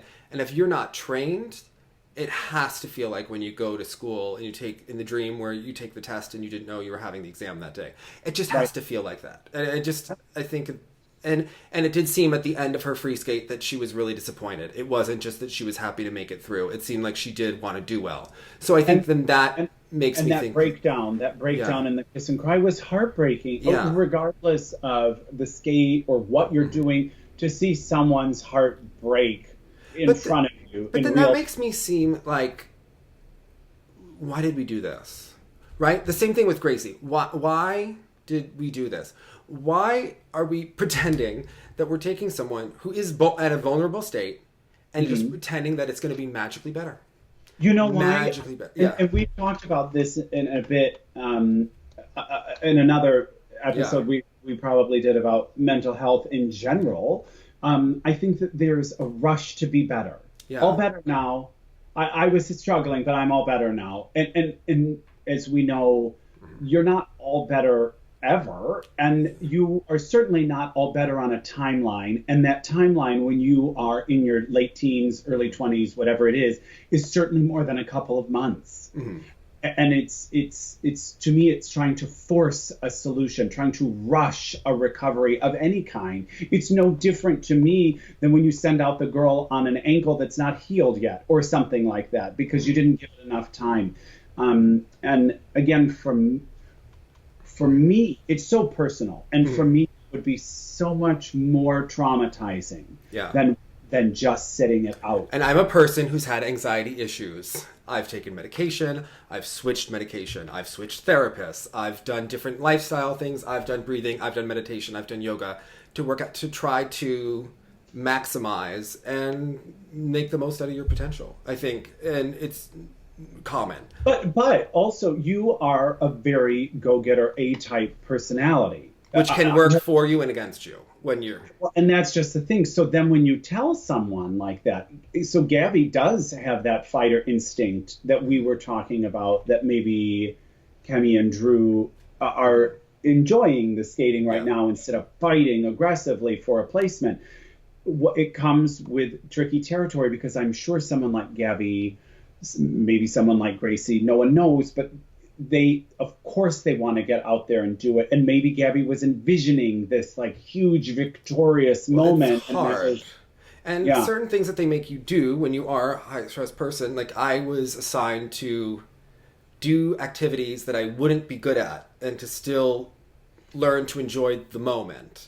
So to go painting and to be bad but not judge yourself for being bad. And I think that's the kind of... being mediocre at a new thing doesn't mean you can't enjoy it. I understand. I think when you are wired. So I think that's why when you have someone who is wound, who is putting them back in competition and they're not prepared, I think is too soon. Even if you think that they can make it to the World Championships. Even if they're telling you that they want to do it. Of course we all want to do it. I watch like things... that injured girl that wants to go out and do it on a broken leg. And it's like, but you can't, you know. I see her, because honestly, when we saw that Gabby Daleman said that she was going to be at the Nationals, in her tweets, my reaction was like, yeah, me too. You know, and then she did it, and I was like... why? You know, like what was the purpose?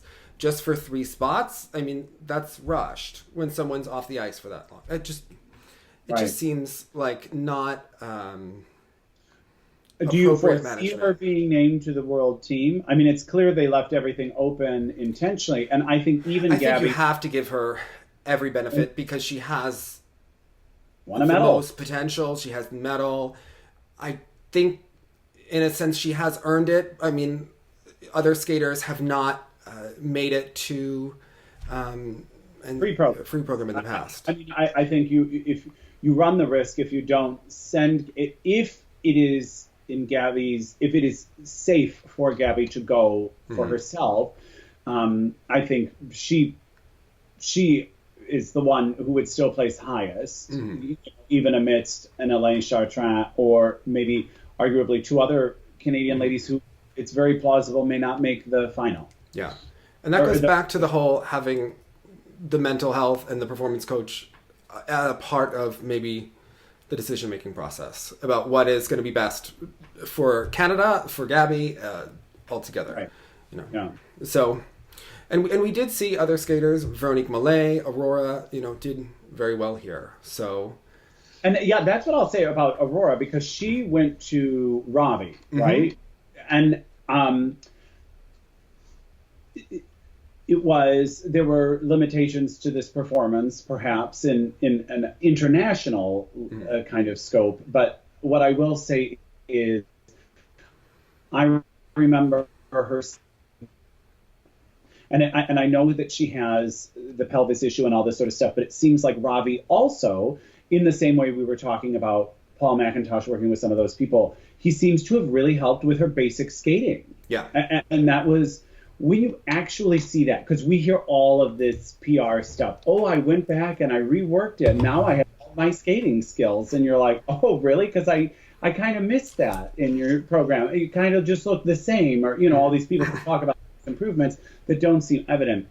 It was really nice to see someone who clearly took their skating skills very seriously and switched to Ravi, who, we know about his work with Kaitlyn. We know about, his squat attempts and all this sort of stuff when he was competing. But it really seems like it's working well with other students as well, which I enjoyed seeing.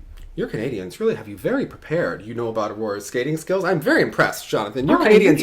I'm no schlep. When I'm sitting there and can't, move, I might as well be researching all the things about Canada. I'm very impressed, I have to say. Thank you. After all these years. Oh, man. This is the first time I've laughed in 72 hours, so this is good. Well, this is a good thing. This is a good... So... Because, what is kind of almost traditional in a way about Canadians. The Canadian nationals. There are always excellent, very top world athletes there, but something is just always nice about the competition for me to watch as a viewer. You're just I know a great deal of these medalists are maybe not so relevant on the scene internationally, but yet somehow there's just something really nice about this event. Yeah. So yeah. But we'll be seeing each other in a couple of days, Jonathan. You believe it? Why are you coming to my performance in Texas? Yeah.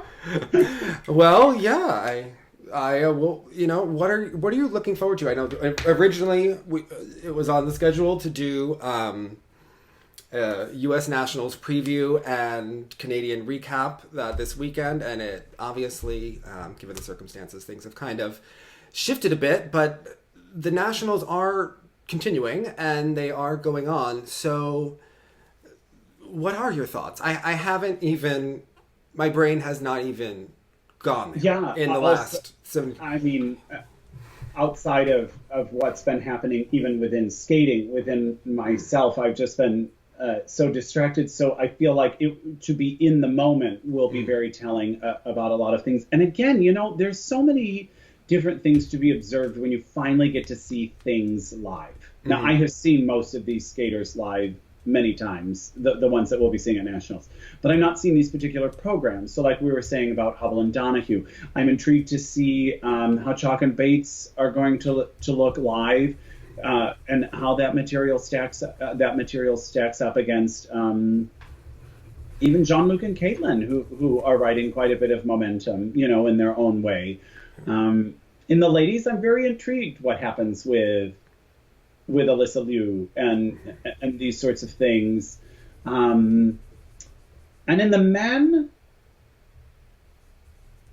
I don't know if I don't know that if I'm going to be shocked by really any of the placements, but it will just be nice to see these programs and reacquaint myself with these skaters in person. Yeah. For speed and ice coverage, if nothing else. And, that X Factor energy sometimes comes across on the television and sometimes doesn't. I've been at live events where I almost jumped out of my skin, and then you watch it on TV and you're like, gosh, that doesn't match the energy of what was happening live. So yeah, I think that's going to be the tale of the Nationals, is who is going to focus and be able to do it, and who's going to rise to the occasion. And obviously the skaters are mourning and in grief, and for some of them it may help to skate, and for others it'll imagine to be very difficult and very emotional. So I think... But we have seen some of skating's finest performances under great duress, and we have seen it affect others in a totally different way. So I don't know that there's any way to see how that will play out. You know what I mean? I've heard the scene in Detroit is intense, so it's emotional and raw. All of the emotions going on. So I think. It's going to be interesting. It's going to be really interesting to see, especially in the pair event, for sure. What it has changed is the narrative of it just being yet another Nancy Tanya hoopla. Do you know what I mean? Because I felt prior to this particular news, all of this was going to be, 25 years, and we're in Detroit, and it's Nancy Tanya, blah blah blah. You know what I mean? It's such a tired conversation for me personally. I don't think it's going to come up that much. I don't think it's going to come up at all, or hardly at all. Yeah. So, I don't know what to expect. Yeah, I don't. In any way. I haven't watched. It's so funny. I know that Jenny's been watching the intermediate and the juvenile and enjoying I love it. it. Yeah, her encouragement and her pointing on the thing. And she's had some interesting posts recently on the Instagram stories about mental health and suicide and grief and all these sorts of things. And I thought she did a really nice job of putting that together. Yeah, I think so. I haven't seen all of them. I've talked to her privately about different things and going on, and it's been rough, I think, for everyone. And I think it's going to continue. And then, I don't know if anyone skated at Fritz Dietl. Mrs. Dietl passed away. That was also a big loss to people within the New Jersey community, such an institution. Fritz Dietl performed with Sonia Henney, was a top coach who worked with Scotty Allen, with Dorothy Hamill on her figures, with Alaine Zayak, and they owned a rink in, it's a studio-sized ice rink, so that means it's about the size of Rockefeller Center, with a sand bottom that's like an extra kind of smooth texture. And Jonathan, the rink, when you go in there, it's delightfully like going back in time, because the mural has not changed on the wall, and the color of the paint, and they must just paint it the same color, and it's like going in a delightful time machine when you're there that over time you go to appreciate. And Mrs. Dietl is very German. So when you first meet her, you can read some of the Yelp reviews, and they're like, that woman was very stern with us. And she's by the book. And you read it and you're like, I bet she was. Yes. She always would be like, David, what are you doing? When she would come and she'd have her little dog running after her. But just a wonderful person that everyone would always, as they got to know her, would go, and a wonderful personality to talk to while you're putting skates. And she'd be like, well, Fritz took me to all of the skating events. Very boring. Why are you going to the nationals? So boring. Stay at home. Spend your days traveling. I'm going to the Galapagos Islands. And you're like, you have the wonderful third wife life going on, in your travels. But yeah, I think for everyone, it's the ticket to Detroit is inevitably cheaper than one to the Galapagos Islands. She would go, and my mom worked in the library in the next town over from where she owns the rink, and she'd be like, I want to get a book out about volcanoes. I'm deciding I think I will take a trip to Ecuador or something. And you're like, yeah, always learning, always stretching themselves. I think that's an incredible person. Yeah. Yeah. That's where I met Freddie Buddy, who messages you. And yes, all of these. It's an institution out there for people. Yeah. It's a real institution. So, yeah, it's, no one knows what's going to happen to the rink, but it's, quite an institution. I mean, literally, Jonathan, it is like the Zamboni. It's the same Zamboni I think they've had since 1960, which when I saw that expose on the carbon monoxide and the Zambonis, always made me wonder, did they update that? I would never ask her. But although, do you remember that when, like in 2008, all of a sudden this expose came out about the Zambonis? Did they ever update? I didn't read that. This had nothing to do with the rinks that exploded. No, right? It was just saying that rink air had more carbon monoxide in it than was advisable, and could make like you sleepy and tired and stuff like that. So yeah, it was on NBC for all of a week. We were very concerned about it, and then never thought about until it again. We weren't. Yeah, exactly. Okay. It was like one of those investigative reports in there and call it a day. Yeah. It's like a John Tough investigative report. Does anyone remember this? What happened? Are the rinks safe of carbon monoxide? Yeah. Should we? No wonder. Should we also be wearing those masks at skating events? Yeah. I think only when you're in the enclosed rink. But yeah. Okay. Got it. Okay. Does anyone have any Fritz Dietl memories about the rink and skating into it? Everyone always sees the rink and they're like, it looks like you're in a shoebox.